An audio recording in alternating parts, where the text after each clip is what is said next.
You know, it's the truth. You are all a bunch of slaves, and you don't even know it. You people here in America, I mean, you're crazy. And you run around with your little flags, we're free! Some people work 60 or more hours a week. Nowadays, you have to work 2 wages, 60 hours a week to afford a home nowadays. Most people, and if you can't, or are not willing to do that, you don't own a home. It's at the point now where most Americans don't own their own home. You realize during the course of your lifetime, with simple hand tools, you could have built several dozen houses. With the amount of hours that you've worked, you could have built several dozen houses. Now with mechanizations, now have machines now that can do the work of 1,000 men. Mechanization, it should be even less. A single person should be able to dozens and dozens of houses during the course of his lifetime. You're all slaves, and you don't even know it.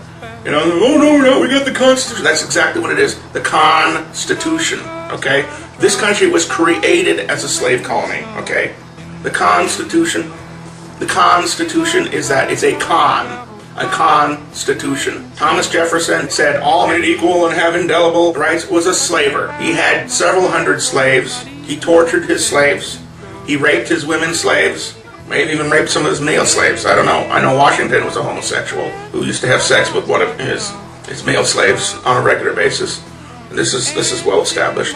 I mean, they found his love letters. Most of you people, what you've been told is pretty much the exact opposite of the truth. This country was created as a slave colony. It started in 1492. The Jews got kicked out of Spain. They had no place to go. Many of them went to Portugal. Many of them became what they call crypto-Jews. They pretended to be Catholic outwardly while they were actually Jews. They had to find some place to go. So they started coming to the Americas. It just happens to be the year Columbus discovered America.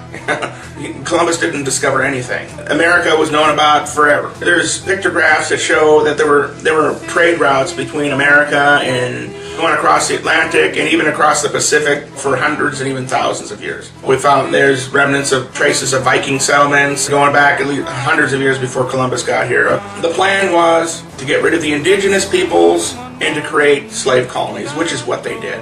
They completely wiped out the indigenous peoples of the Caribbean and wiped out a large percentage of the ones in the Americas. The reason why that, for wiping out the buffalo so that the Indians would starve. You notice, you go in the Caribbean, 70 to 90% of the Caribbean is black. These are the remnants of the slaves. You won't find any natives. You don't find any American Indians, any natives, any indigenous peoples. They're gone. They were completely wiped out. These were the pirates. The pirates were a secret society. They weren't the swashbucklers like you see, Pirates of the Caribbean, these characters that are being romanticized in the movies nowadays, with the eye patches and peg legs and going around going hard. They were a secret society. You think it's a coincidence that the symbol of skull and bones just happens to be the same thing that the pirates is the fire flag? They're the same people, okay? It's the same secret society. And they're doing some of the same thing. They decided they quit wiping out the indigenous people. I guess they figured that they don't need to anymore. They locked them all into these concentration camps. They've locked them all into these reservations. And they're not a problem anymore, so we'll just let them sit there and rot until they die off, I guess. That's the plan. Getting back to the same thing. I mean, like I said, you're a slave, and you don't even know it. What can you do about it? Well, you're not going to do anything about it, okay? What you need to do is, you need to get and fight back and overthrow this slave economy in this slave country. But you're not going to do that, because you've been programmed and brainwashed to believe that you're not a slave. And so you're not going to fight back against slavery when you don't believe you're a slave. I try to tell you the truth about things, and you call me an asshole, you call me an idiot, you call me a fucking idiot, you call me a moron, you call me an anti-Semite, you call me a hate monger, you call me a racist, and all I'm doing is telling you the truth.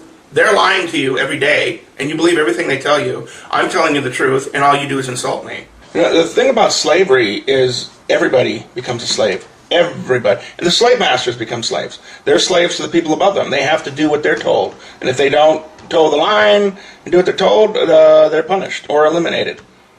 Even the top slave master, whoever that is, the Rothschilds, Satan, evil aliens, whoever they are, they're slaves too. They can't let those puppet strings go for a second or they'll lose control of the whole thing. So they're slaves. They're slaves to holding those strings. See, the whole system is it's a snowballed thing. It's just out of control. Everybody's miserable, including the slave masters are miserable. They may have more money, but they're slaves too. They live miserably. Most of these slave masters, how many of them live to a ripe old age? Well, there's a few of them that do. A lot of them end up being snuffed, They piss off the gangster above them, and they get killed. A lot of them are drug addicts, alcoholics, and they die from drug abuse and stuff. They're all slaves. Everybody's a slave. This whole system, and it's out of control.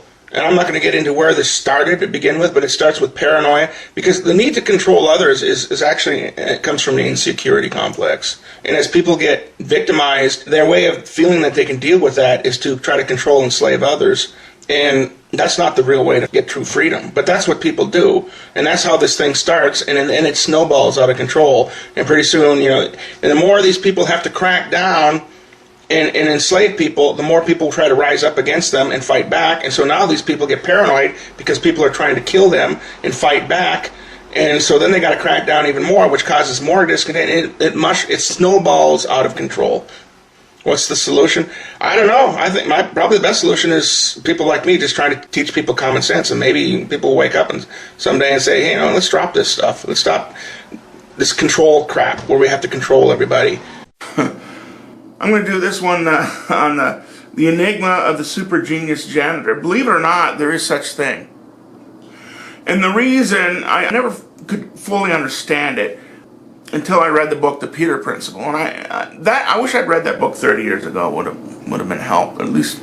But then again, it's also fatal knowledge too, if you're in that category, because you realize there's virtually no hope for you. In order to get hired, you have to be normal. In order to get promoted, you have to be normal. Because the world is run by normal people, and they only want to hire normal people, and they only want to promote normal people, all right? Being a super genius is not normal. So super geniuses do not get hired, except if you're not normal, the only jobs you can get are the jobs that nobody else wants, all right? The jobs with shitty working conditions and shitty pay. Those are the only jobs you'll get if you are abnormal in any way, shape, or form. Now, if you're absolutely incapable of doing the job, that was our little friend from the NSA or whatever, maybe letting me know that they know I'm doing a video. I haven't done any videos in a couple weeks. What they do is they just ring the phone. It's an Arizona number this time. There was one coming from Virginia for a while. If I let the answering machine get it, or if I pick it up and say hello, which I usually don't, it's just silence for about 3 seconds and it hangs up, disconnects. I don't know, I guess that's supposed to intimidate me or something. If you are in that situation and you realize there's basically no hope for you, if you're not normal, you're not going to have many friends, you're not going to get a job, you're not going to get promoted. It's hard to do business because most people don't want to do business with you. They'll sell you stuff, but they don't want to buy anything from you. They don't trust you. Normal women aren't going to want to go out with you. You could try to find an abnormal woman, but there's so few of them, and usually they have a lot of baggage because they got a lot of problems from a lifetime of rejection and mistreatment from others. That's why a lot of them kind of go off the deep end, become murderers and stuff out of rage and anger. The super geniuses are not wanted. Technically, you think, well, geez, any college or university would want, like Good Will Hunting, that movie. These movies, all movies and all books are usually somewhat based on reality. Authors, writers, they get their ideas from the real world. Now, they may change a lot of things, and that includes a lot of bizarre, but truth is stranger than fiction. But see, I don't give a shit about those because there's no hope for me. There's no future for me. I'm never going to have much in the way of friends. Virtually no chance I'm going to have a happy, healthy relationship. I'm never going to make any money. So it really doesn't make any difference if these people mess with me. So I got nothing to lose. What are they going to do? Kill me? They'd be doing me a favor. So anyway, I'm not worried about it. And there was another one on Sci Factor. It was a show with Dan Aykroyd a few years ago. It was an interesting show, but they started getting further from reality. But it was actually based on case files of some kind of psychic research organization, probably a top secret kind of thing. They had a Good Will Hunting type janitor on that show. He was a scientist, and he was working on a military project to try to damage technology without damaging people, which is as kind of a humanitarian. He threw his coffee and it made a mess, and there was a janitor out there. He told him to go in there and clean it, and he started wiping the thing down, and then he looked at it and then hit a couple things, and he goes, "What are you doing?" He hit the button and it worked. And he goes, "How'd you do that?" Anyway, they hired this guy to start fixing it. It turned out he was actually a murderer, and they put implants in him to try to make him forget who he was.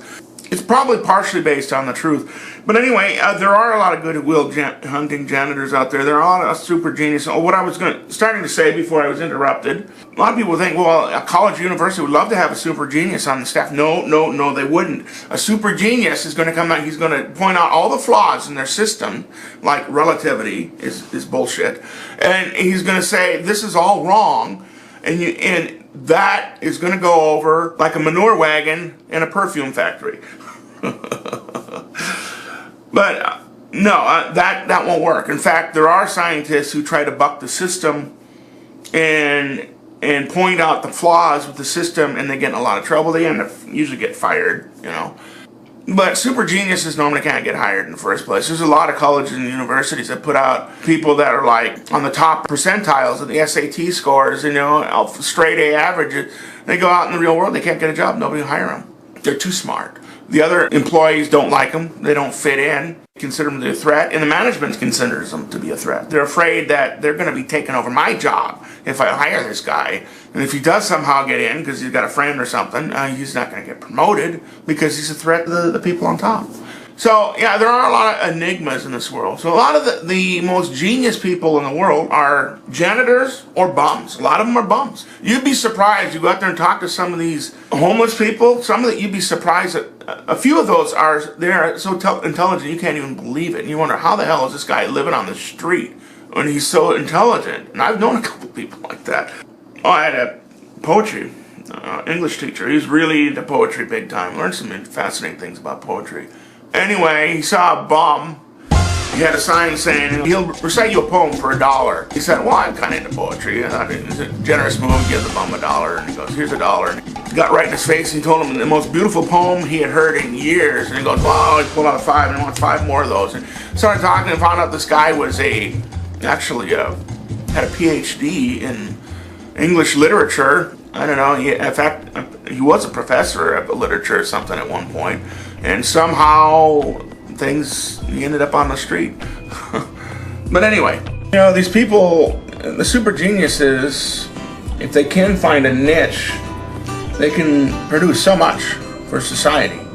Almost all the greatest achievements came from just a small percentage of the population, these super geniuses. You know, people, like Beethoven, Mozart, a lot of real scientists like Tesla. These people can come up with more if they can find a niche where they can be, or a sponsor, somebody with compassion can sponsor, help, and be a go-between between them and the normal people. They can accomplish so much, but they're generally rejected by the masses. Normal people are basically just playing games, all right? They know enough to feed themselves and keep clothing over their heads, but other than that, they're just going through the motions. In their house, they're playing house. At work, they're playing work. Whether anything actually gets accomplished or not, it doesn't matter. They're just going through the motions. Doing not much, they just promote them to the next higher level where they do nothing even less. A lot of these companies have all these vice presidents. It's funny, my sister's a vice president. But she's normal, She was a good-looking blonde, and she knows how to play business. She knows how to play that role, and she knows how to posture that, and she's a vice president. There's lots of vice presidents, and they're usually... they just create all these vice president roles because they don't know what else to do with them. Just an observation, There are some super geniuses out there that, because they're too intelligent, they can't get a decent job. That life's not fair, but it's not. People trust too much in science. I don't know anything. Those scientists, they know, and they say the world is curved. Because the XYZ factor of the 9th power of the 10th of the 9 divided by the 11th infinity number of pi. I don't hear stuff like that. I think that's gobbledygook. And what it is gobbledygook. You gotta go to school to learn the gobbledygook so that the masses don't understand what you're saying. And they have to trust you because you're kind of like the translator of truth and knowledge to the human species because you've been to school. Got college degrees, got a doctorate, man. He's smart. Smart people aren't smart. There's 2 types of intelligence. The one type of intelligence is the brainiac, the computer in your head. Facts, figures, blah, blah, blah, blah, blah, blah, blah. The other part is the intuitive part. The intuitive part goes, hey, what about this? What about that? It's the intuitive part that puts all the facts together. But a lot of people, there's a lot of people I know, and they're extremely smart. They have photographic memories. They're extremely smart, and yet they're stupid at the same time because I throw some very simple concepts at them, and they don't get it. They don't understand because it's not the pi divided by the y and all this. It's like this: you got a pile of wood, okay? You got a pile of 2x4s and 8x10s or whatever, and it's sitting there. Now the brainiac, he'll come and he'll know everything about it. And he's got his calculator and he knows every square inch. He knows what kind of grain it is. He knows the rate of evaporation of water from the porous wood. He knows the shrinking rate. He knows where it was cut and where it was shipped from. In other words, he knows everything. He's a brain. He knows everything about the wood that there is to know. You can't know anymore because he's got it all. He's got photographic memory. But an intuitive person goes, well, what's that? Oh, well, this is the y by the c divided by the 9th of the 10th power and an intuitive looks at it and goes, I can make a new doghouse out of it. What? The brainiac just doesn't know. What? Doesn't understand, doesn't get it. Dog? What? It's wood. Divided by the 10th power of the 9th, And this is what these are. So you go to school to become a brainiac. You don't come to school. They don't put you in school so you can learn or think for yourself. So everything today has been like mathematics and stupid laws of physics that are just absolutely thrown out the window every day. But we don't listen. We abide by the holy rules. Kids are in school to be dummied down and taught brainiac. They'll know everything, the fractions and the fractions, the mathematics, and every aspect of this and that, and calculus, and on and on and on and on and on. But they don't know the intuitive side. They don't connect with the intuitive side. So, you take a car, it crashes into a tree. Well, they know that. They can figure it out. They can calculate it.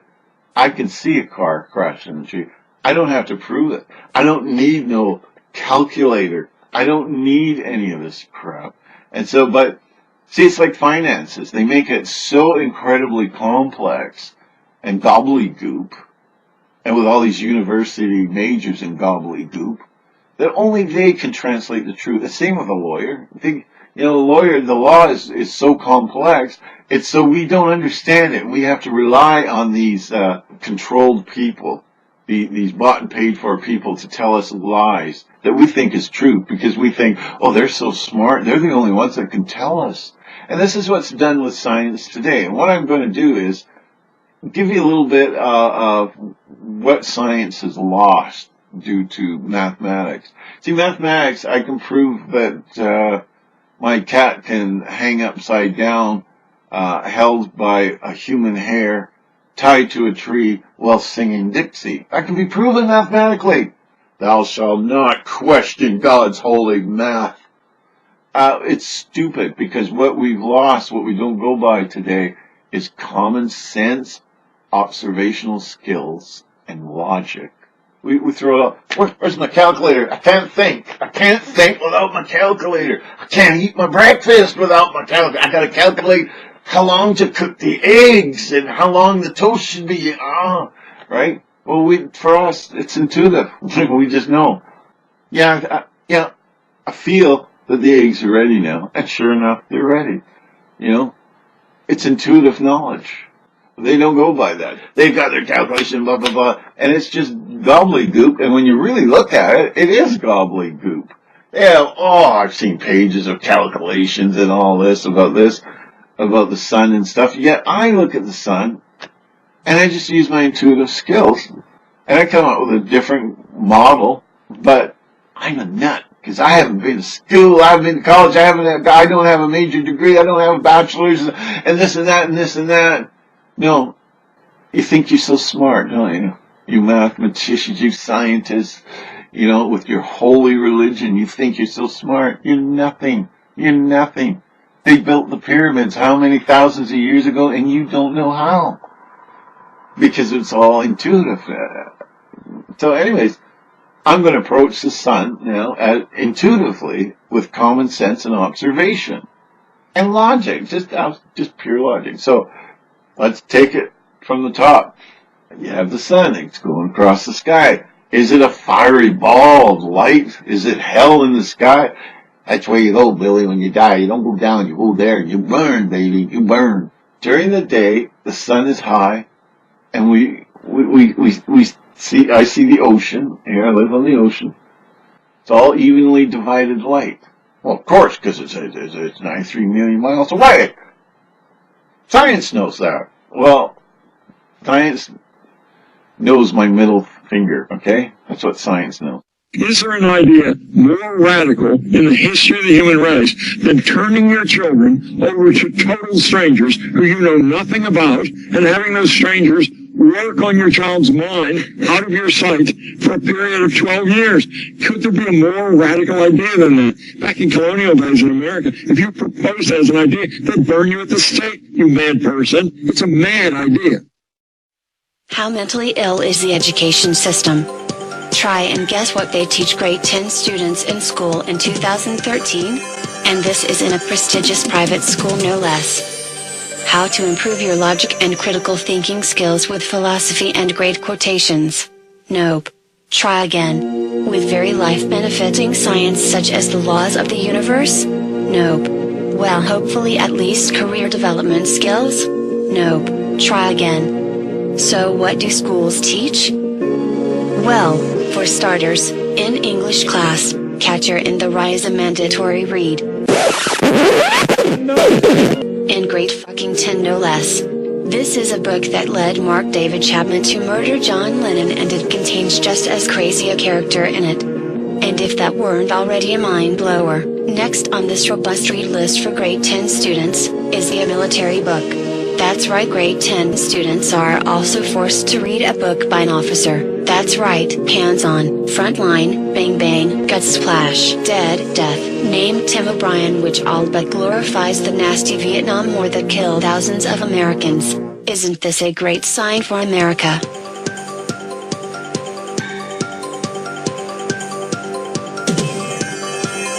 Rated capacities. Picasso once said this. He said that all children are born artists.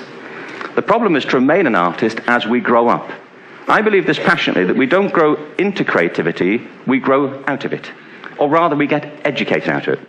You know, you probably guessed that I'm not, the most social guy ever. I don't mean to be an ass or anything, but I'm so sick and tired of being judged, hated, because I'm telling truth. And, why do you hate me? Well, why am I getting all the hatred of all the masses of the earth, you know? Why don't you hate the people I'm talking about? Why don't you hate the people I'm talking about? Why do you hate me? I'm just telling you what the situation is, and I'm getting all the shit. You know, I'm actually trying to inform you and help you. No one cares. You know, do you care? Yeah, make videos. Unless you're silent. Stop being silent, you know? You have a beautiful mind, express it. Especially girls, because they are more spiritual beings. Women more spiritual? Yes, they are. Because you have no idea, I've sacrificed my entire life to find out what truth is. So I sacked all my friends, I sacked all my family, and I've been doing this for a long time. That's what matters to me. Truth. Truth. And a way out. And a way out of this. That's what matters to me. And they all want to do like weird stuff, and I'm not in the mood for that. And basically, if you think I'm feeling horrible, and I'm a depressed, angry person because I'm all alone, I'm telling you. Because they are so judgmental. They're going to force you to believe their shit. And they think you are brainwashing, but they are the one using force, you know. If you don't like this video, you can use your PC mouse and you can move it 5 centimeters to the right and click. All of this is so ridiculous. You know, wake up from your matrix bod. You know, it's good that you're all communicating and creating this law of intent. And we don't want to strengthen this, society. Okay. I'm sorry for being harsh. I'm sorry for being so blunt. I'm sorry for being so straightforward, but I'm tired of the bullshit. And I'm tired of all the bullshit. I support the death penalty. I support the death penalty. We will be prosperous if we embrace free trade. Prosperity from free and fair trade. You're silent. Stop being silent, you know. You have a beautiful mind, express it. Who are you afraid of? Rothschild? Rothschilds? Are you afraid of Illuminati? Oh my god, it's like, why? Because we're all thinking the same. Every student is sitting in school and, you know, oh, this have no use for me. Yeah. You're bloody right, there's no use for you, because it's indoctrination. It's to make you dumber. School is not for smart people. School is for, office rats. That's what school is. You're just a brick in the wall. And what you want to do basically in your life. Basically, before I did my Blood of Intent, when I tried to read stuff, I basically just fell asleep and my brain was like gum. I was like a fucking retard. Why do you hate me? Well, why am I getting all the hatred of all the masses of the earth, you know? Why don't you hate the people I'm talking about? Why don't you hate the people I'm talking about? Why do you hate me? I'm just telling you what the situation is, and I'm getting all the shit. You know, I'm actually trying to inform you and help you. No one cares. You know, do you care? When I make videos, unless you're silent. Stop being silent, you know. You have a beautiful mind, express it, especially. I've been doing this for a long time. That's what matters to me. Truth. Truth. And a way out. A way out with this. That's what matters to me. And they all want to do like weird stuff, and then I'm not in the mood for that. And basically, if you think I'm feeling horrible, and I'm a depressed, angry person because I'm all alone, I'm telling you. Because they are so judgmental. They're going to force you to believe their shit. And they think you are brainwashing, but they are the one using force, you know. If you don't like this video, you can use your PC mouse and you can move it 5 centimeters to the right and click, and I'm neutralized, and I'm neutralized for all eternity, because if you remember my username because I hurt you, you basically don't have to click that video ever again. All of this is so ridiculous. You know, wake up and you know, You can't let anybody.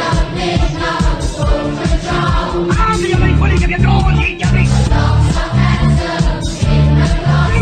There's sure on it. Hold on, everybody. But I'm going to do some trouble.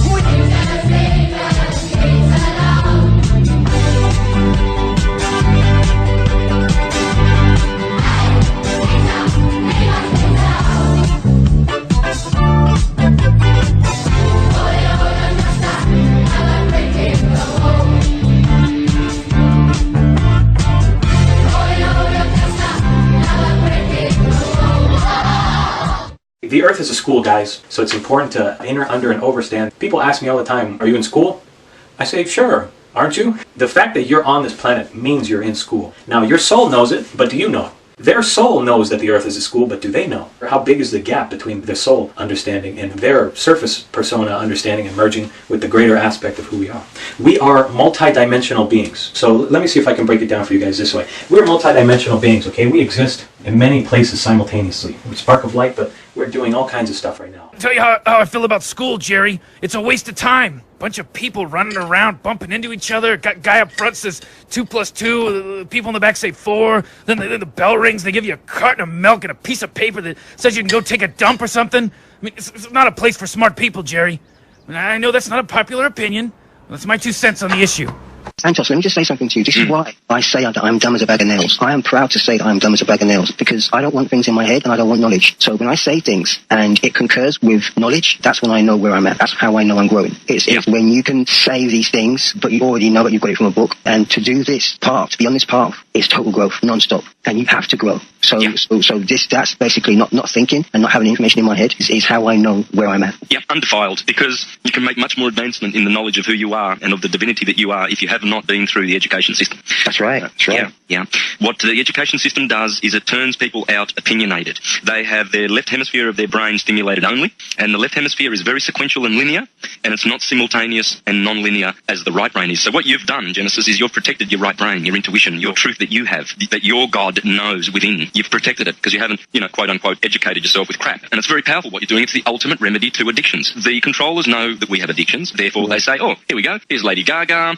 Here's a war in Iraq for you. Here's some left-wing, right-wing crap on television with Republicans and Democrats. There's some bread and circus. And so they are satisfying immediate addictions. Once you are in control of the basic human need that we believe that we need, which is to eat, we diffuse the controllers because, well, we haven't got that addiction anymore. So what are you trying to sell us? We don't need it. That's exactly it. And the things that happen in life, and I can kind of put 2 and 2 together based on my experiences, on my travels, is like, from what I can gather, is that as beings, we vibrate at the same frequency as the Earth. Does that make sense? Oh, yeah. And they found that when you don't vibrate at the same frequency as a planet, you get sick. Seriously. I will go to a veterinary before I go to an MD. You must absolutely have the illusion of independence and self-determination. And we have a problem then. We have a problem that to really, really be independent, to really be an individual, that's difficult for most people. So the media goes, well, there is. We'll sell you the fashion of independence. You can buy into this. You can be a goth, a punk, you know, you can be straight, you can be gay, you can be macho. We'll sell you all sorts of images to decorate your inauthentic life. And that will pacify you because there is a voice that's kind of screaming inside of you that you're not living an authentic life. We know that. We know that's a tough voice to live with. But you also can't really do anything about it because, you know, you're lazy and you're weak. And you realize what you would have to sacrifice or lose if you really took the true moral way. The way of selfhood and the way of finding out who and what you are. We know that's difficult for you. So what we'll do is we'll manifest a bunch of simulacras. We have a whole industry creating false personas. But if you buy into that, and it's very easy to do that. I mean, it's just a matter of going down to the hairdresser and coloring your hair pink and wearing a couple of earrings and getting a few tattoos and, you know, having a big t-shirt with anarchy written on it. But you're the last person who even understands what true freedom and anarchy is. But don't worry about that. You know, well, the world is full of those kinds of people, isn't it? But do you see that being any more free? If that was ever going to solve the world's problems, what happened in the 1960s when everybody was free, quote unquote? Where's the love now? Did it stop wars? Did it stop evil men ruling the world? Did it stop genocide? Did it stop the mutilation of animals and abattoirs? Tell me what one thing that the hippie movement or the punk movement of the 1970s achieved. Well, I'll tell you what they achieved. The leaders of the punk movement are living like pashas and maharajas in $1 million houses over there in Bel Air and also in Los Angeles. You know, Billy Idol has a fleet of Harley Davidsons. That's what happened. You know, that's what happened. But they're wearing a hammer and sickle. We're for the people. Peace and love, CND, all that shit. You know, utter nonsense. Maybe the man from within who's completely incognito, who's working within the system, you know, suit and tie, you know, would never pass them by on the street. Maybe those people will do more damage to the evil status quo than all those hordes screaming for reform, you know. Because it's not just a mass of people label reading, running away into these inauthentic models. It's a small group of educated people, dedicated, passionate, absolutely zero tolerance for the lie, who are from all walks of life, who have spiritually, most importantly, that they're spiritually adept. That they understand what knowledge is. They have reverence for knowledge. They're not just trying to gain knowledge. Any idiot can do that. Gaining knowledge, well, God, the schools are full of it. No. It's a matter of loving knowledge.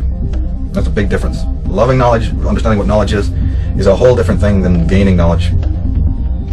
And if the knowledge has to be empowering and changing you first, how can you do anything to change another world? Or maybe you don't even have the right. Maybe we're on the complete wrong subject matter altogether. How does anyone even think that they have a right to involve themselves in the life or the lifestyle of anyone else? If you really think about that, you'll find it's pretty preposterous. But at the same time, you do have the right to fix your own life. That, at least we know, is an absolute. You have the absolute right to work on your life. You have the right to make any of the choices that you want to make. So then my work sort of really focuses on that and doesn't stray from that. The child molesting priests, the Templars, and all of these people, well, then we have a problem, because the whole world is running around doing exactly the opposite. Everyone's running around fixing all of these other people and waving placards and getting reforms and getting to change this and do that or we'll lock you up. And yet the real work is about you taking care of your own house, your own garden. And if everybody did that, you know, unseen forces would come to aid. Man would, like Vernon Howard said, we can accept that God can become man to save man, but we can't accept that man can become God to save himself. It's one of the most powerful statements I've ever heard. And so what is that dependency on human beings that makes them refute that? Of course, we know that everyone listening to the sound of my voice is going to refute that. No, it's Jesus who's meant to do it. Muhammad, Allah, what are you talking? Oh, that's all that humanist stuff. Man being his own God. Oh, satanic evil. So we already know that, you know, that's not a common held theory. But wait a minute. What then is the motive that makes people refute that statement? Before we get into what they're into, you're a Christian. Why would you feel motivated to not accept that man is his own savior? I'm very interested in that. I'm very interested in as to why you, not the cult, not the clan, not your guru, why you would, you know, have a problem with that. What's in your psychology that has made you not have enough brain cells to realize, my God, that's the bottom line. If you don't accept that, you are an unsane person. You're not insane, you're unsane. You're toxic, and you know, you need to be quarantined or something. That's really the long and short of it, in my opinion. Then I want to get the crucifix out.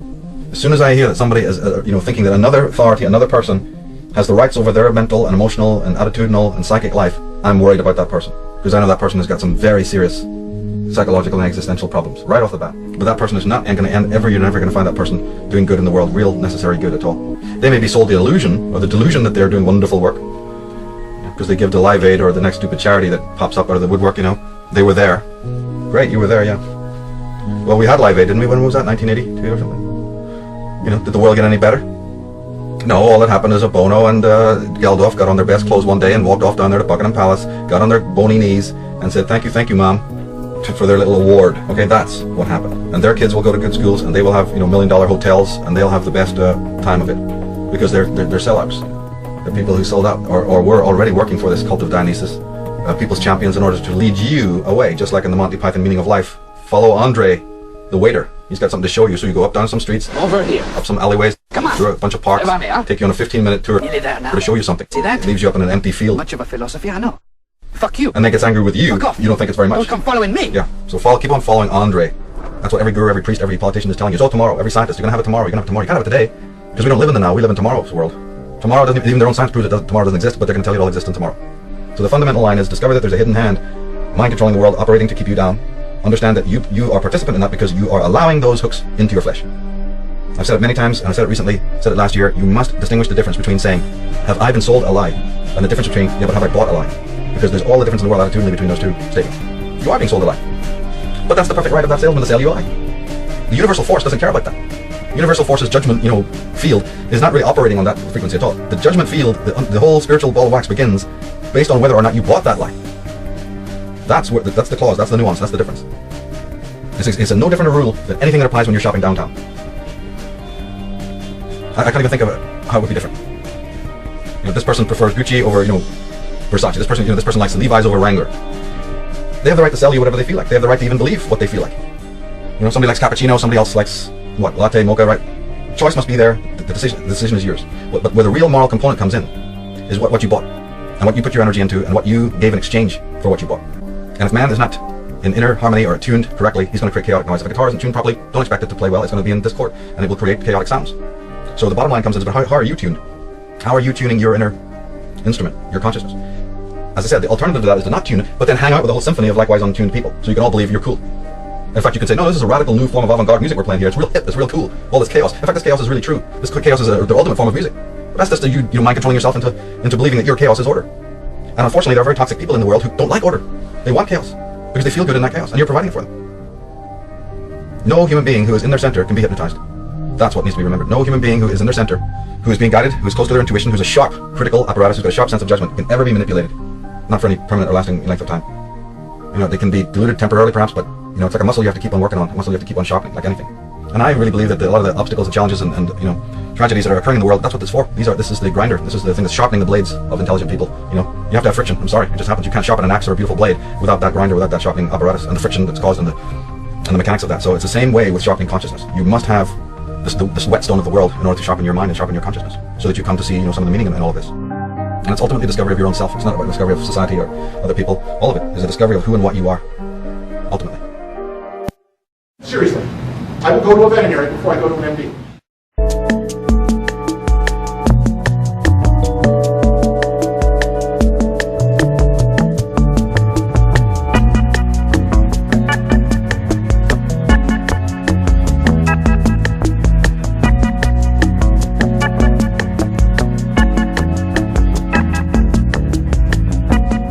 Most important things they don't teach us in school.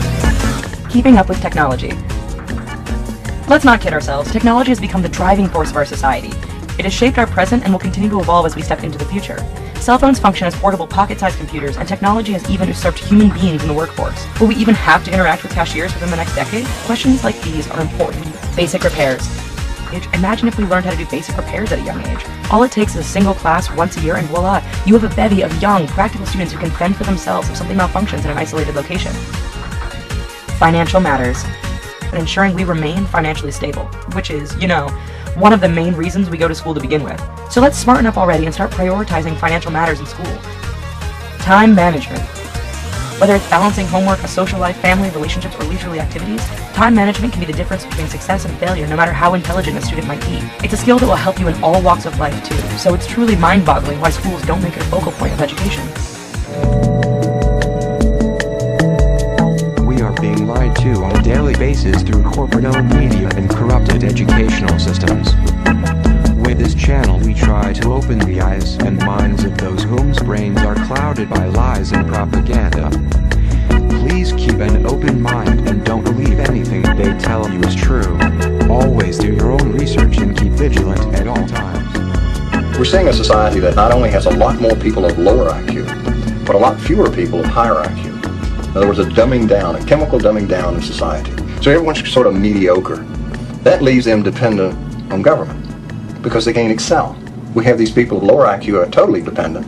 Then we have this mass of people who are going to believe anything they're told because they can't really think clearly. And very few people of very high IQ who have good cognitive function who can figure this all out. And that's what they want.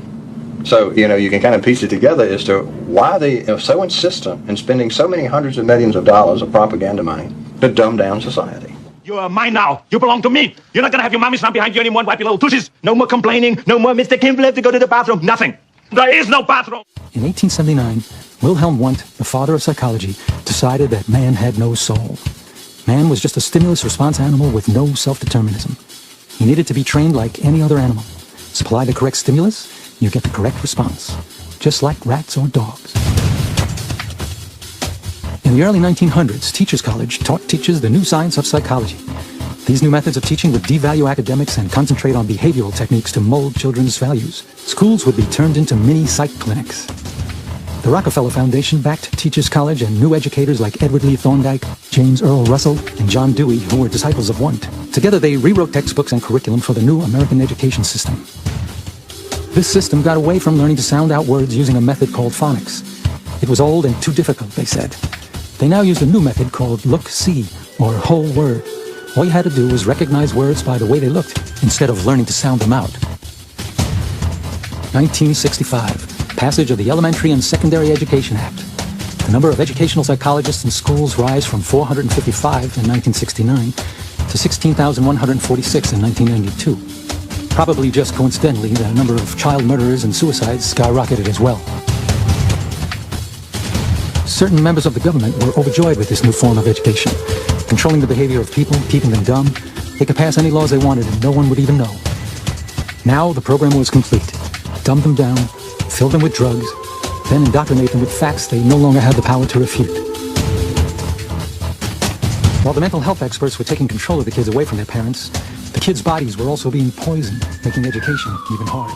75% of an entire generation between 18 and 24 are ineligible to join the military. 75%. There's a high level of obesity. This is embarrassing. Uneducated. Oh, wait a minute. Are you going to say we're uneducated? You can go to school and be uneducated. Isn't that an incredible realization? That you can go through school and they can pass you because they don't want you just lingering in the grade. And they'll keep moving you through the system and they'll stick out practically illiterate students all the time. They can find oatmeal in the grocery store because they recognize the oatmeal box, not because they can read oatmeal. Unlearned mentally, unable to pass the most basic academic tests of competence. No! It's embarrassing. We are unfit to protect our lives, to protect our marriages, to protect our families, to protect our towns, protect our states, to protect our nations. We are unready for battle. So The Dumbest Generation Ever, this is the book that I was referring to. It's actually called The Dumbest Generation, or this is the other option title for it, or Don't Trust Anyone Over 30. And we have disconnected ourselves from any knowledge fuel source that would give us an understanding of how life actually works. So look at this. It goes through, I think it's like 6 things I'll mention here, but 6 observations of why we are the dumbest generation ever. How do you guys like being classified as that? Isn't that a fun title to wear? See, I'm trying to get you mad, is what I'm trying to do. Don't accept that title. Don't sit around and allow that to be your title. Hit it back. Knowledge deficits, the least supply of common life, social, and cultural knowledge of any generation. This is my little statement that I add to it. Disconnect them from their devices and they die. And so as a result, you disconnect them from their devices, stick them in a forest all by themselves and run away with the car. They die. They have no way of surviving. They do not know how to live outside of the system. Don't expect them to be involved in the rescue of this world, for they are completely lost in another one. Online learning skills, the least effective research skills which garner true information of any generation. Our generation does not know how to find true information. We know how to find information. We have the information superhighway. Oh yeah, we know how to find information. Is it true? Are you able to test and see if it's true? Do you have any filter of knowing if it's true? Well, it's the highest Google ranking. Let me tell you, the highest Google ranking is nearly inevitably wrong. Okay? It does not necessarily mean it is right. It just means more people are turning to it than something else. There are all sorts of top Google rankings in this world, but that does not mean that they are true.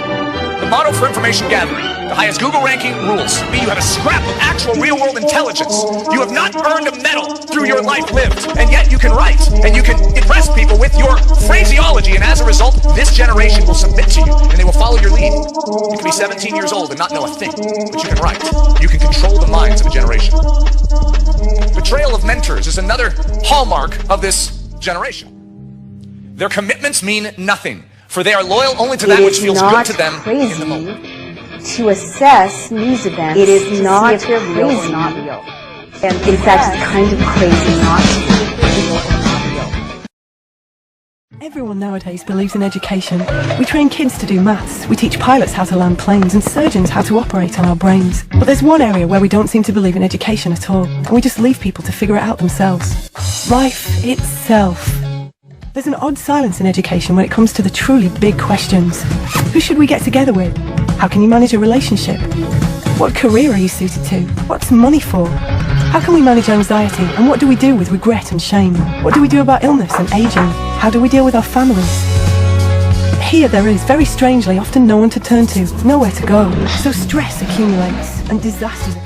Student loans, the crushing debt. The cost of a college education is rapidly rising, far more than the cost of inflation, more than even the cost of healthcare, but I don't hear a peep about it in the media. The policy of student loans is a total failure. I mean, $1 trillion of debt. The colleges need to justify what it is they're doing with our tuition dollars and our taxpayer dollars. It's becoming more and more and more expensive to go to college. You are seeing the potential of an economically lost generation. And the average debt for a college senior right now is over $25,000. It's time for Congress to stand for the rights of student loan borrowers. Because in the United States of America, no one should go broke because they chose to go to college.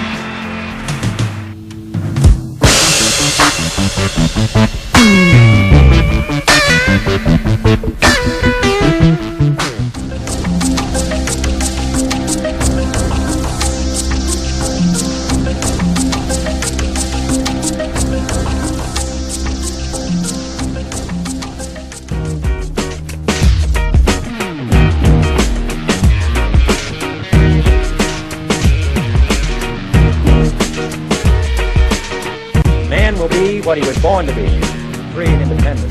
Man will be what he was born to be, free and independent, free and independent, free and independent. Be what he was born to be, what he was will be,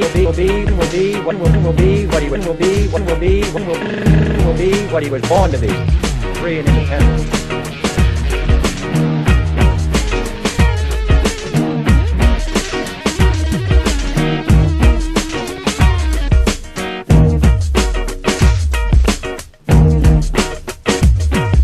Man will be what he was born to be, free and independent. Man will be what he was born to be,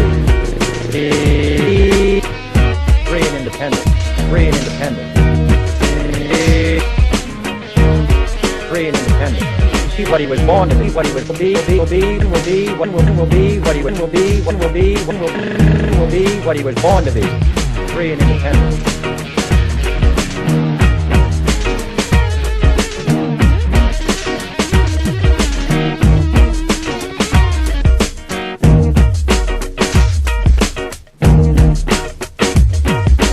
Man will be what he was born to be, free and independent. Man will be what he was born to be, free and independent, free and independent.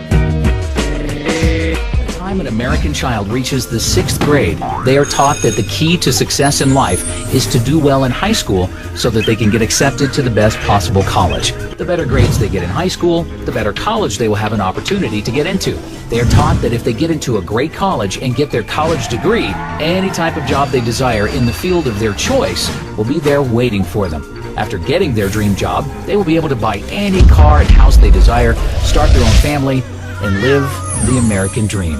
Most Americans today have an expectation of future economic success simply by obtaining a college degree. Students are taught to believe that if they don't go to college, they will be on a path to nowhere and will have no chance of ever building a successful career. Government regulations like No Child Left Behind have left grade and high schools in shambles. Instead of teachers having the freedom to think outside the box and use creative techniques to prepare their students for the real world, they are forced to be narrow-minded and teach with worthless information. Today, there are no high schools left in America that teach students the knowledge necessary to start their own business, invent their own product, or even how to use the internet and other free resources to become educated about things without attending college. The annual cost to attend the average private four-year college in America today is $27,293, up 29% from 5 years ago. This does not include the cost of textbooks, which have tripled over the past decade. Colleges are now charging $200 for each single textbook that has no resale value because they put out new, slightly revised versions with a new name each year.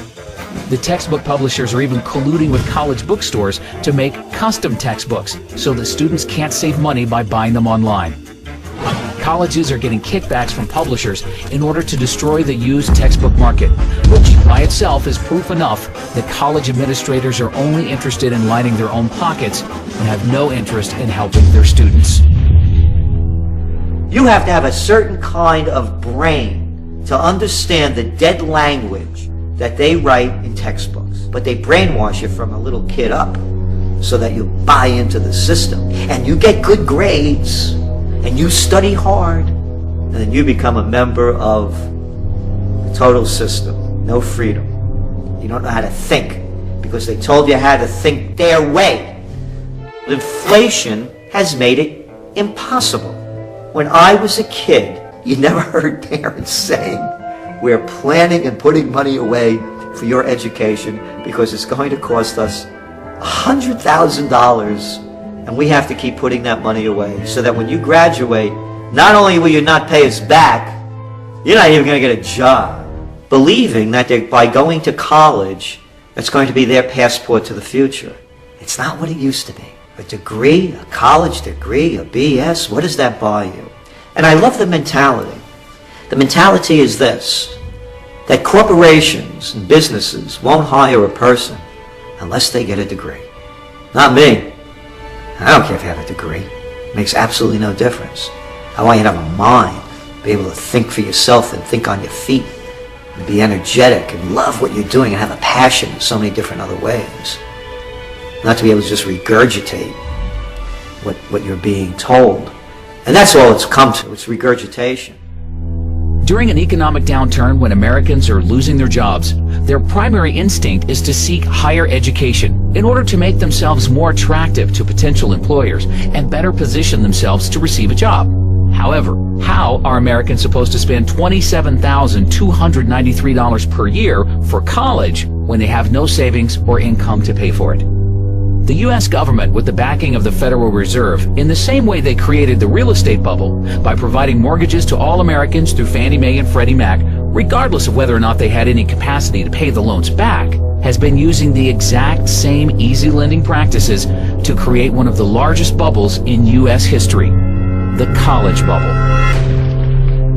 College students borrowed $106 billion in total student loans for the 2009-2010 school year, up from $96 billion in 2008-2009, $94 billion in 2007-2008, $87 billion in 2006-2007, and $83 billion in 2005-2006. Total student loan debt in the U.S. currently stands at $830 billion and now exceeds credit card debt.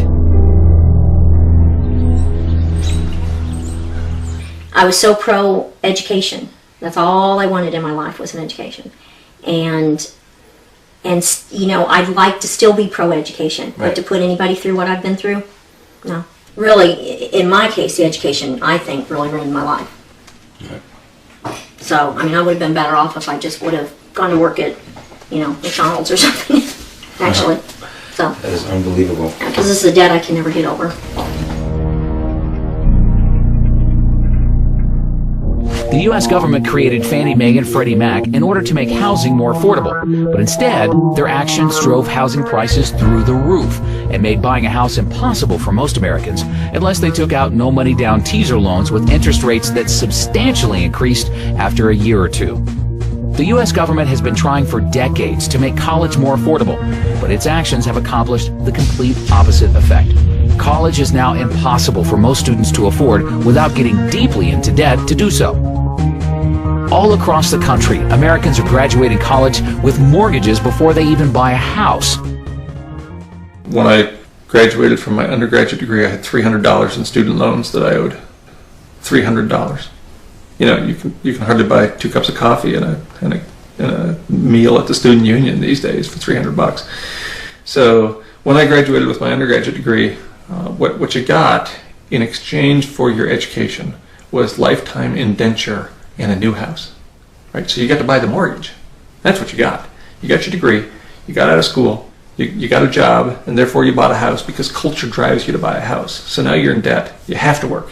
Now you have to be part of the wage slave economy for the next 20 or 30 years until the house is paid off. These days, college is the new house, and you don't even get the house. As soon as you get out of school, you're indentured for life. When you started taking out loans, what kind of debt did you end up getting into, and how much have you been able to pay off, and how much do you still have? When I walked out of dental school, I was $136,000 in debt, and I have paid in close to $100,000 right now. They say I owe $300,000, so I still have quite a bit, obviously, that I can't manage anymore. And I've done everything I can to try to manage it, but it becomes unmanageable at a certain point. One of the loans, the HEAL loan, was a health occupation loan, and when that defaulted... The education system is completely built to create left-brain prisoners who are basically sponges of the official version of life. The institutions of education, of science, and all these different areas of information, the media too, they're pumping information of a left-brain variety and suppressing this. What we call education works like this. Information is pumped into the left brain, most of it completely rubbish. And what students are asked to do is to hold that information there, and then when they get an exam paper in front of them, to regurgitate that onto the paper. If they remember it and put it there well enough and repeat what they've been told, they pass the exam and progress. If they take that information in the left brain, transfer it to the right and start filtering it and questioning it and saying, well, does it make sense? What do I think about this? And then tell the exam paper, oh, actually, it's a piece of shit, this stuff. Then they don't pass the exam and they don't progress. The education system is completely built to create left-brain prisoners who are basically sponges of the official version of life. Dr. Fritz Alan Popp discovered that the cells in our body communicate through biophotons, which are tiny particles of light that are single units of an electromagnetic field. This communication system within our body also exists between people in what's known as morphic resonance. This was known by the shamans, sages, and adepts of antiquity. These teachings were commonplace in prehistoric cultures. It wasn't by sheer chance that artistic expression and rituals were the cornerstone of every ancient civilization. Art was used as a personal method to exercise the shadow content of the psyche and introduce it to the conscious mind. This was very literally viewed as psychic therapy. Ritual was based around astrological dates. As we've learned, the study of the stars and planets reflect our own astropsychology. The shamans would perform rituals on astrological dates that would correlate with a circadian rhythm or a psychological cycle. These rituals kept the human participants aware of their inner self and prevented the repression of psychological content. As long as people were facing their inner demons and accepting them as their own, they were not collectively projecting them into the physical world.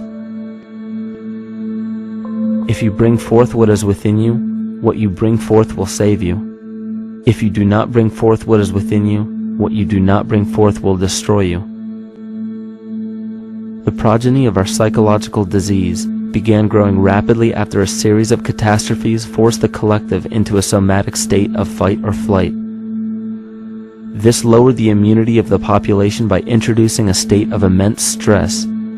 Our body becomes more susceptible to illness under stress. In this manner, humanity fell ill when entire bodies of land were swallowed up by the floodwaters. This uprooted many tribes, chiefdoms, and civilizations from their homes, and their ritual practices that were used as a conduit for psychic wellness were put on hold in order to survive the catastrophe and seek new homes. The shamans were spread to many new areas of the world. This information has been suppressed. We are made to believe that advanced civilizations such as ancient Egypt and the Mayans of Mesoamerica came about with no prior rudimentary remnants or evidence of evolving intellectual artifacts to bring them to their peak. We are meant to believe that their incredible knowledge of mathematics, astrology, agriculture, economy, polity, and architecture came out of nowhere. This leads many researchers today to the understanding that the origins of these civilizations have been suppressed. Not surprisingly, the force that has guided the suppression of this knowledge comes from the exact bloodline of the political and religious leaders stated previously. These are some of the notable book burnings and suppression of important texts in our history. Yet after all of this suppression, there are still remnants of the dispersion of elder civilizations in nearly every country. There is tremendous evidence of ancient cultures visiting North America long before the conventional belief of European colonization. There are ancient inscriptions now being reported from nearly all parts of the United States, Canada, and Latin America, written in various European and Mediterranean languages in alphabets that date from 2,500 years ago. The Toltec and Maya civilizations never originated on American soil, but appeared there full-blown, with a well-defined art and system of hieroglyphic writing which possesses affinities with Egyptian. It is found that there are thousands of prehistoric sites across New England and several other northern states showing inscriptions, carvings, and mounds created by Druidic mariners as far back as 800 BC. To suppress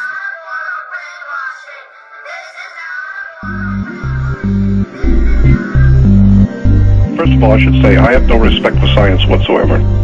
There are a few scientists that I know that are extraordinarily brilliant people that I have the highest of respect for. But science in general in the Western world, I have no respect for. They're like journalists or TV preachers.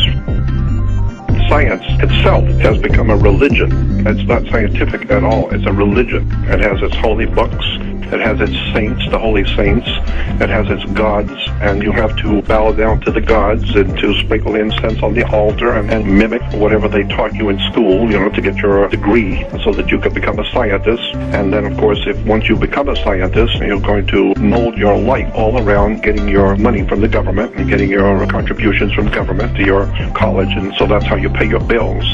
Well, this is why today scientists and teachers who have been taught themselves in universities to get their degrees so they can get a work permit so they can go out and get a job. And like a parrot, they will tell you what they were told. They don't know, and all they know is what they took the test, they got a job, and they get a paycheck to teach you what their masters who taught them, what they wanted them to know. And now they're teaching you. And so naturally, science will always cater to the powers that be that print the money and are in charge. So it's very simple. It's the golden rule. He who has the gold makes the rules. The university is getting their tax relief and money from big international banking cartels that are financing the university, so that the university will teach you what the international cartels want you to know and want you to understand. And so you study hard at the university and you get a degree. And that degree means that you now have a work permit. You can go out and get a job or in some kind of educational institution and call yourself a scientist because you've got a work permit. It's called a degree from university. And therefore you can now make enough money to pay for your home and your car and your family. And so now, obviously we wouldn't want to do anything to rock the boat and to cause any problems by you actually reading something and doing something on your own without anybody telling you, and making some discoveries of your own by yourself and finding out that something is not true. Well, if you find out something's not true, you need to keep your mouth shut because you will lose your tenure and college and university will fire you, and then you'll find yourself out in the street, and then for the first time you will discover how useless your degree really is. When the powers that be decide that they've had enough of you, you won't be able to get a job at Sears. I don't care how smart you thought you were. The only reason why you are given a degree and are promoted is because you're promoting the party line. But if you happen to be extraordinarily brilliant, learning things that nobody else knows and are trying to explain things to the world of science, the powers that be on this earth are not interested in science. They're interested in everyone being in compliance. Everyone believes what we tell them to believe. And if we catch you teaching somebody something we didn't tell you, and it's like in the same thing with Christianity. King James comes out with a Bible. It's called the authorized version. And why? Because he didn't authorize you to go reading anything else. And so science is like a religion, while religion should be a science. Spirituality should be scientifically looked at, but it isn't. And so it's relegated to TV show preachers and all that silly nonsense. But spirituality, very few people have ever touched spirituality. All kinds of people have religions, but very few people have ever really looked at the word spirituality, what it means. So when it comes to science and religion and government, I understand what's going on. It's all a game and it's all commerce, it's all business. And if you don't go along with the ideas that are popular right now, then you won't have a job. You're out. And I don't care if you got 14 doctors, doesn't matter, you're out, you're finished, it's over. You can't get a job anywhere. So I understand how it works. So I learned a long time ago that I'm not interested in what important people tell me. I'll do my own thinking.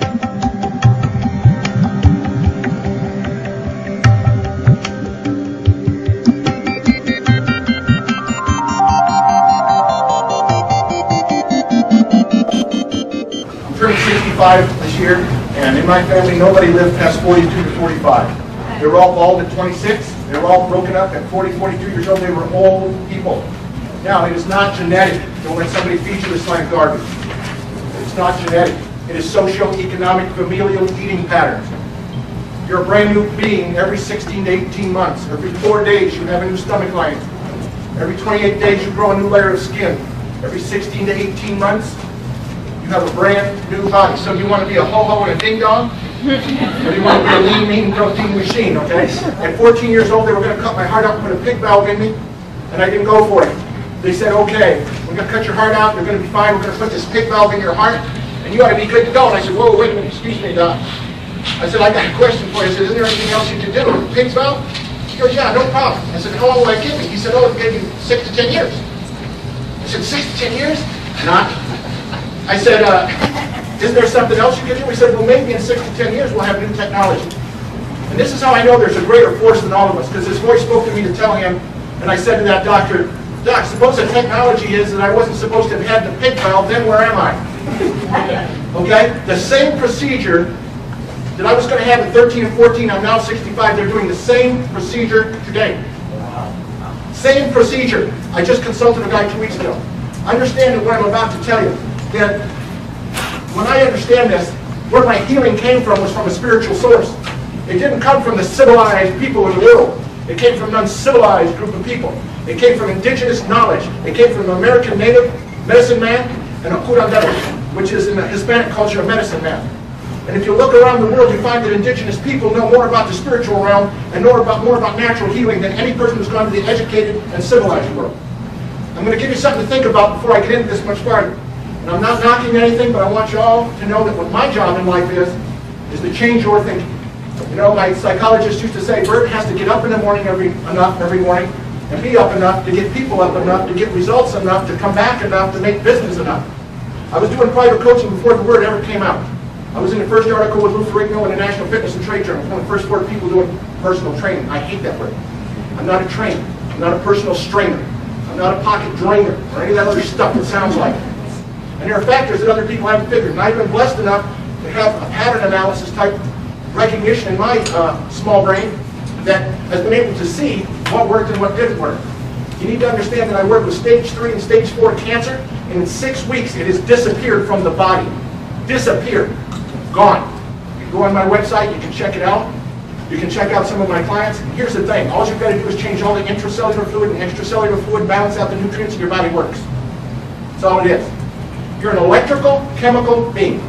Chemical being, nutrients that are attracted by an electrical force field at the ionic state. Okay? So, what we need to realize is very simple. We need to stop our limited beliefs. That's what I am as a coach. My job is to take your limited beliefs and help you to exceed them. And I'm going to give you one of the greatest minds in the world's famous quotes. Albert Einstein said, the only thing that hinders my learning is my education. Now, if you think you're going to come to a school, this school or any other school, and you're going to learn something, you are. You're going to learn what's in the box. You're going to learn what's in the box. You cannot get a person well with medicine until you address the spirit. We're a 3-part man. We're a spirit. Even the law of every land says that is the animating force that produces life within the person. When the spirit leaves, there is no life. So we are a spiritual being on a spiritual journey in a physical body. Got that? We're a spiritual being, that's our force, our life force, the animating force, in a physical body to do a spiritual journey, learn spiritual. And until you start to understand that that spirit is life and an electrical force, who here can tell me where the life is contained in what organ in the body? Can anyone tell me that? The heart? No, you can take the heart out, you can use a mechanical heart. Where's it at? Where's the life at in the body? Where? No, you can take the brain out and the body will keep going and the heart will pump and everything else. What's the only thing? Come on, you're medical students. I didn't graduate from high school. Tell me, where is the life force in the body? No, no. All of it you want. Okay, you ready? Here's our thinking again, folks. You've got to get out of the box if you're going to learn. Get out of the box. You ready? Yeah. It is in the blood. You cannot replace the blood with anything. The life force is contained in the blood. By the way, there's a spiritual book that says the life of the body is in the blood. And you can take anything out of a human being and get it to work with something mechanical except the blood. And that's where that electrical charge is. That's where that force field is. That's the energy that everybody talks about. Woo-woo. I want to talk to you about our misguided perceptions of the medical field and the truth behind what doctors are practicing and what they are not practicing. They're not talking about the health that we think of today. They were at one time, but today this has been lost.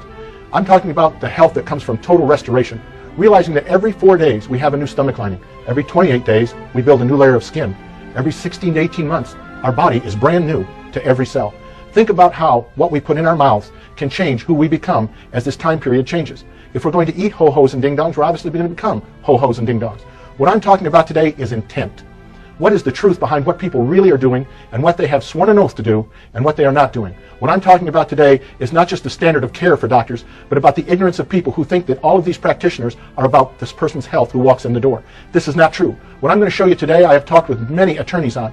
I'm about to show you that by law, most doctors and physicians today are not practicing according to their oath, and that they are doing things that are not only against their oath, but are actually crimes against humanity. I'm talking heinous, cruel, and unusual things that should not be done, who are not doing what they actually swore an oath to do. You all know that they took what's called the Hippocratic Oath. Hippocrates said many years ago, "Let thy food be medicine, and thy medicine be thy food." Yes, we can change who we are, no matter whether it's cancer, or hepatitis C, or HIV. These things can all be arrested, they can all be stopped, and they can all be reversed, because our body is a renewable resource. Yes, a new stomach lining every 4 days, a new layer of skin every 28, and that's right, a new body every 16 to 18 months. I've seen it happen. I want you to know today what the truth says. I'm first going to talk to you and show you the original Hippocratic Oath that was used up until 1964, and it was translated from the Greek. The old classical oath of the Hippocratic Oath for doctors said in the 3rd paragraph, "I will apply dietetic measures for the benefit of the sick according to my ability and judgment. I will keep them from harm and injustice." Please note, I will apply dietetic measures. Where does your doctor today, or has he practiced with you, finding out what you're eating, how to prevent the diseases from happening? You go to this man for a cure, but yet he doesn't tell you anything on how to prevent it. Could it be because it makes him money? Or more importantly, could it be because a big pharma taught him how to practice medicine, and maybe he was duped? I want you to look at the next paragraph. "I will neither give a deadly drug to anyone who asked for it, nor will I make a suggestion to this effect." Notice that they have sworn an oath that they will help you with dietetic measures, and that they will help you to get well, that they will not even suggest a drug or anything that can cause harm. Yet pharmaceuticals all have more side effects and the risk of greater problems than the things that they actually work with. We all know that when it comes to pharmaceuticals, there is no such thing as a cure. Your body has not been restored with what has broken down. The pharmaceutical products that you see today only eliminate the symptom. They only eliminate the symptom and mask the severity of the problem that you have. They do not do anything to restore. You will notice in every case when a person starts on a medication that as time progresses, they need more and more medications. Eventually, the side effects are so great and the symptoms become so numerous that you cannot determine which one has originated from the other. I want you to show yourself by going out and finding this old original Hippocratic Oath, what it says in the 3rd and 4th paragraphs. Now I want you to look at the new Hippocratic Oath. The new Hippocratic Oath has many changes. I want to bring up a point. It was changed in 1964 by a man named Luis Lasagna at Tufts University. Mr. Lasagna also became one of the heads of the Food and Drug Administration after being in the American Medical Association. Could this be due to their certain influences and pressures for money or for position or for power? I want you to notice something that it says very carefully. It says in the 4th paragraph, "I will remember that there is art to medicine as well as science, that warmth, sympathy, and understanding may outweigh the surgeon's knife and the chemist's drug." You'll notice that the chemist's drug has now been put in. Where did this come from and why? Could this have been something from Big Pharma? Look at the next paragraph. "I will not be ashamed to say I know not, nor will I fail to call in my colleagues when the skills of another are needed for a patient's recovery." Recovery? Or recovery for him to do another service that could cost you something more? I want you to look farther into this. It says that I will respect the privacy of my patients, for their problems are not disclosed to me that the world may know. But please follow. "Most especially must I tread with care in matters of life and death. If it is given to me to save a life, all thanks." Well, of course, we would all be wonderful people, and we would want to help people and save a life. But notice what continues. "But it may also be within my power to take a life." Whoa. Within my power to take a life. You're going to a man, and you're going to sign a release, and he has the power to take your life. I want you to think about this. By their own admission, they are not doing what they have sworn to do. The old oath, as it says here, "I will apply dietetic measures for the benefit of the sick. I will neither give a deadly drug to anyone who asks for it, nor will I suggest this effect. Make a suggestion to this effect, excuse me. please, who is the hypocrite here? But more importantly, who's stupid? We see healing done all the time through many healthcare practitioners. I say, take your health into your own hands. That going to a doctor is a big possibility for you actually signing your life away. Is it about your health or is it about his money? I want you to stop and look at these things. Your health is important, and so are your loved ones. Thank you. Thanks so much. Bye-bye.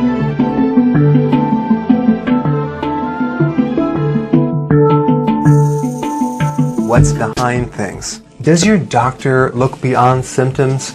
I mean, every day I hear this frustration with patients is, I go to my doctor, they're not looking deeper. They just give me a pill, they're not telling me why, they're not getting to the root cause. Well, I just want to let you know, it's really not the medical doctor's fault. The whole system is dysfunctional.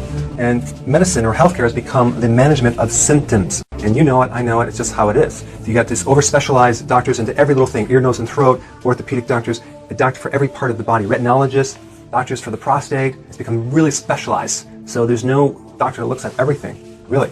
So here's the problem. They don't get training in nutrition. Alternative care or even nutrition is considered non-scientific. For a psychiatric problem, and they're just giving pills, right? They're not looking at the cause. You have clinical depression, you have anxiety, you have all this stuff, and they're just putting on pills. That's what I'm talking about. I'm talking about the person who has chronic fatigue, and they're put on medication. Chronic pain, and they're put on medication. That's what I'm talking about. Well, let's show you something. This is called Merck's Manual, okay, 14th edition. And I want to just show you the real problem. And this basically has to do with like plaquing in the arteries, arterial sclerosis, where the arteries become hardened. There's nothing in here that relates to how that affects capillary fragility or microhemorrhaging of the arteries, that then the cholesterol comes in as a band-aid. There's nothing in there that even covers the real cause. There is no cure for hypertension. There is no cure for hypertension. There is no cure for hypertension.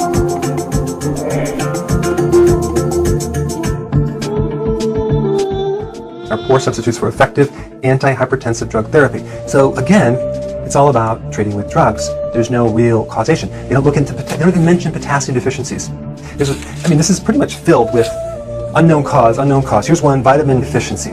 So they're recommending synthetics, and pretty much for all the vitamins right here. Again, they don't really understand nutrition.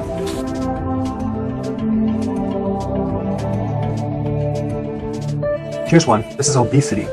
The cause of obesity is simple. Consuming more calories than are expended as energy. Well, I'm glad it's simple.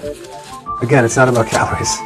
It says here, because the simplest way to reduce calorie intake is to go on a low-calorie diet. Wow, that's really powerful. Talk about surgery here, jaw wiring, and you're wondering why you're frustrated with your doctor. Well, this is what they're getting. Multiple sclerosis. This isn't autoimmune. It says the cause is unknown. Parkinson's. Parkinson's disease itself is idiopathic. That means unknown cause. Bell's palsy. That's a problem with a virus that kind of paralyzes one side of your face and it's done like that. It says the cause is unknown. Nothing in here. Nothing talks about the real cause, which is a B vitamin deficiency. You could get rid of this, but it's not even talked about. So you're wondering, why are they not looking at the root cause? Because they're not trained, okay? So this is why, right here. Faulty information, and they're saying it's not scientific. So what I did is I created a really cool tool that can be used called the Symptom Checker, which basically evaluates cause and effect relationships. And it's a really cool tool. Right now it's 104 different symptoms. I'm going to create a lot more in there, but it's like a referencing. If you want to find out what's behind something or find out about something else, but I just created a little demo to show you what's inside. So check this out. Okay, so this is really cool. So it's called the Symptom Checker, and we have over 104 symptoms. And I keep adding more and more and more. And basically this is a tool to allow you to find the root causes of a symptom, okay? So then you can click on, let's say, tingling, burning, numbness, and it basically tells you what the cause is, B1 and B12 deficiency, and it tells you what to eat, tells you what nutrition to take. The world isn't what it seems through all its deceptions. I'm trapped living in a matrix, holograph, virtual reality systems. Everything's fixed. It isn't as what it appears. You're Truman. After you figure out you're Truman, everything changes. People are like a zombie, playing along the little game. You see what's going on, you know. From the time you're born, they take your soul print right from your foot and put it on your birth certificate, and a corporation was set up under your name, just a temporary privilege. All right, it's not the right to do anything. So you gave up all the rights, you gave up the land, you gave up the food, you gave up your freedom. And people think that they still got freedom, and they think they own their house, they think they own their cars, the bank owns everything. So, You give people a little teensy weensy grain in the sand of freedom. Just because I can drive around in my car and I can hop on a plane and go where I want to or switch jobs I want to, I'm free as can be. Well, I mean, if you want to stay at that level of freedom, then I don't know what to tell you. I mean, I hope you enjoy it, but I'm getting the fuck out of here. I'm popping out to that other side of the matrix, because this side's got a virus to it, you know, and reliving lifetimes, doom. This could be your 5th lifetime. This could be my 7th lifetime. And this sun, it, like I said, has the virus. This is the living hell right now. You're living it. Don't worry about going to hell, because you're living in it right now. And you got to make it to the real paradise, the real heaven. Everything's just a fugazi. And these people, they're just worried about the stupidest stuff. You know, oh, I gotta get to work tomorrow. Oh, I gotta invest my money. And it's like they don't even, they still think they're on a ball floating through space that evolved from apes and monkeys and started from a huge Big Bang that was absolute. So the Big Bang went from absolutely nothing to everything. Like, if you just stop and think about this for a second, you'll just go, wait, what? You know, maybe that is wrong. And it is wrong. So these people they're filthy retarded. I mean, they really are. And that's what they told me in school. Well, your school sucks, your books are wrong, everything's wrong. You gave up the right to everything right when you were born, from when they took the soul print off of your footprint and set up a corporation in your name. You don't have the right to anything. You're in the slave class. Right? You're the slave class. You're here to do the dirty work. You pay to go to work. You pay to live on free land. So if you don't realize that this is a living hell, I don't know what to tell you. You can't see this. Once you realize you're Truman, I'm just telling you, everything changes. You see the truth. You can see right through the deception. It's like you're halfway in the matrix still. Because these doctors, they ain't gonna cure anything, right? They're just gonna give you a lifetime prescription of pills. So let's go over some viruses that you have. You have time virus. You think that time actually exists. You think that time is worth money. Everything has to be on time. Your kid's got to be at school on time. You got to eat lunch at this time. You got to be at work at this time. You got to pay your bills on this time. You got to pay your mortgage at this time. You got a meeting at this time. Everything is time. Your whole life is time. By the day, by the week, by the month, by the year. You have God virus. You put the power outside of yourself, hoping that somebody else can save you, hoping that Jesus or whoever can save you. And only you can save yourself. You create your own destiny at the end of the day.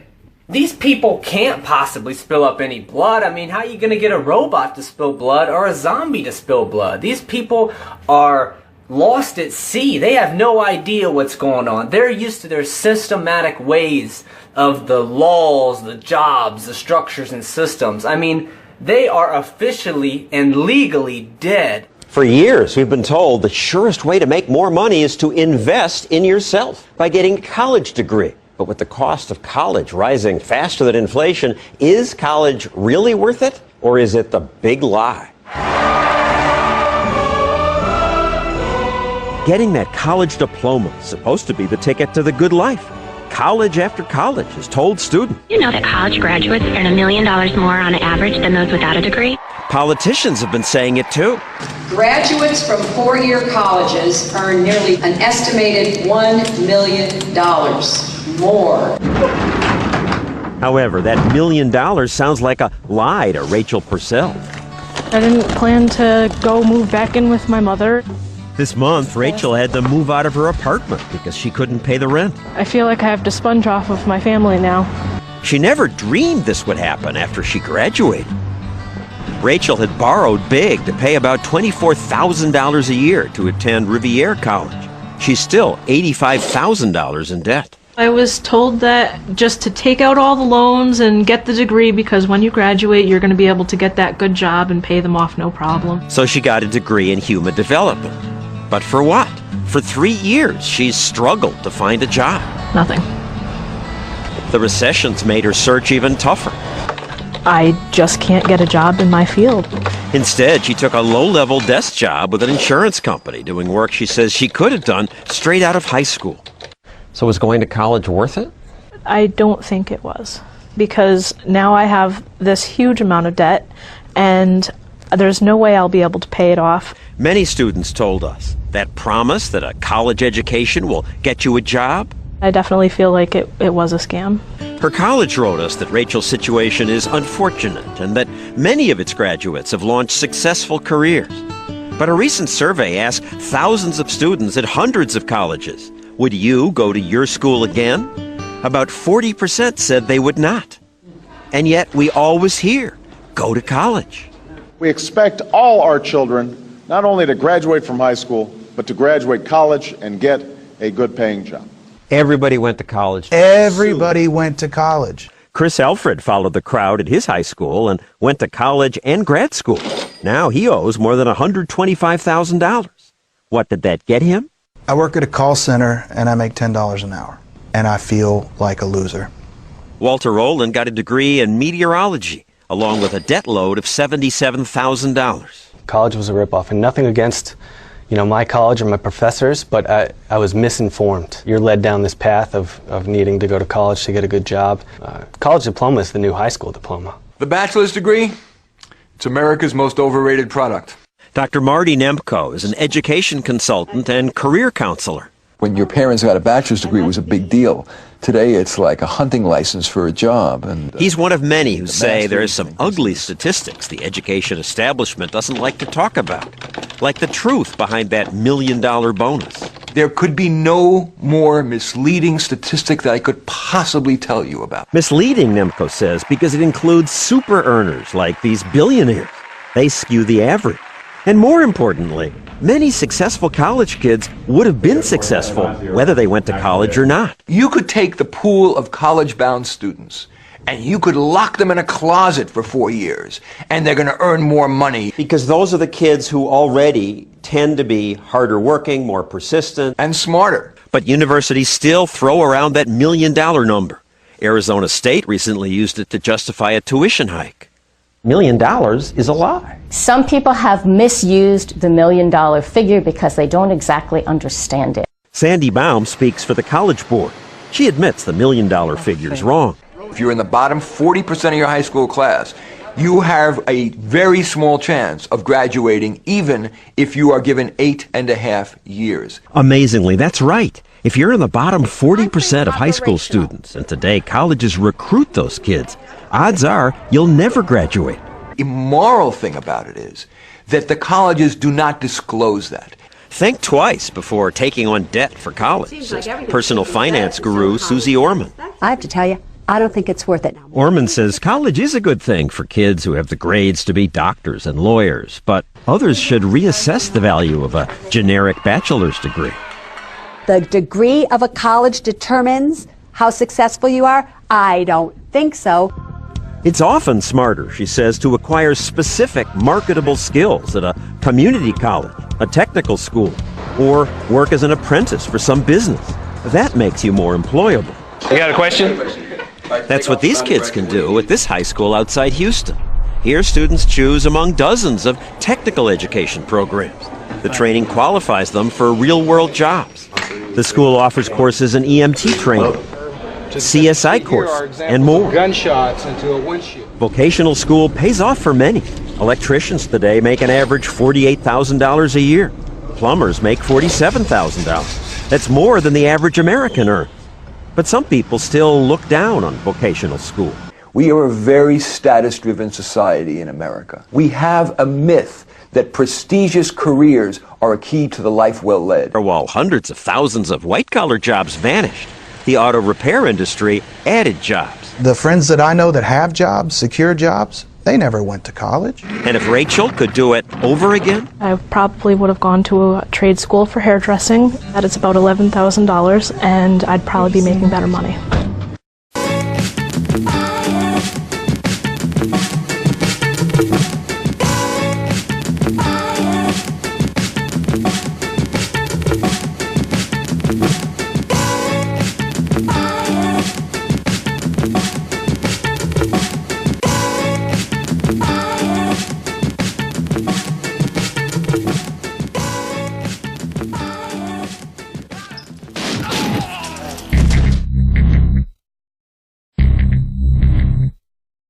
bewerten Sie die Vorgänge rund um die Geschichte um Sebastian Edati, insbesondere die Weitergabe von Informationen, von Informationen des damals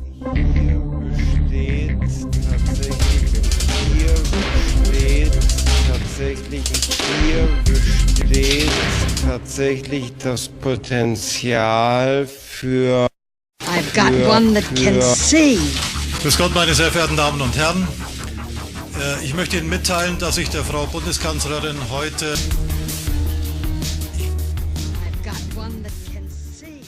We're living in the Matrix. Just like the movie, we're truly living in a program of the lowest denominator of consciousness. Who's created this program? We all did. Thousands and thousands of years ago. So we're all responsible. So what's happened is, and we had some help from a lot of others, which we could get into maybe in another video. But the key is this, is that we're living in the matrix that we all created. But the problem with this framework is it's all about limitation. So when people come to me and they say, you know, I've got cancer and, you know, can you help me? You know, but I want to fight the thing. Well, as soon as you fight cancer, you gave cancer the power over you. As soon as you're fighting diabetes, leukemia, pain, high blood pressure, depression, doesn't matter what it is, as long as you're in fight, resistance, you can never be well. Because you see, if we believe in it, then how are we going to ever break out of it? So in order to break out of a disease, an illness, a situation, a life pattern in our life, we can't believe in it. But we have to have enough awareness that it exists here, but only as an observation, not as an emotional, deep, that, I have to get over that. And how does that tie back to this matrix? So how it ties back is this is part of the matrix program. We're always in resistance and reaction. So we're going to end up dying of something. We're going to end up having a loss somewhere all the time. You can't have it all. I'm telling you, you can have it all because you already are it all. It's all these distractions of society and the matrix to keep us from ever finding who we truly are. We are infinite beings. When we make ourselves finite, we limit ourselves. But we're really infinite. We're of infinite energy. We know this scientifically. We know this in quantum physics and the new biology, that we're more than what meets the eye. We are this amazing system of energy that has a flow that can create anything. I mean, look at how we create disease. All disease is man-made. Whether we poison ourselves with man-made toxins or whether we poison ourselves with our own thinking and thoughts about ourselves and the limitations and our fight and our resistance in life, we are stuck in drama and trauma, upset, and the intrigue. And we call that our purpose. And we end up really going around in a circle. I'm here to help break people out of that place so they can not only heal their bodies, heal their minds, and heal their soul spirit, they can actually integrate their whole being into the infinite being that they are and live the greatness that they truly are with ease, with joy, and with glory, which is exuberant abundance, wealth, and happiness within our being.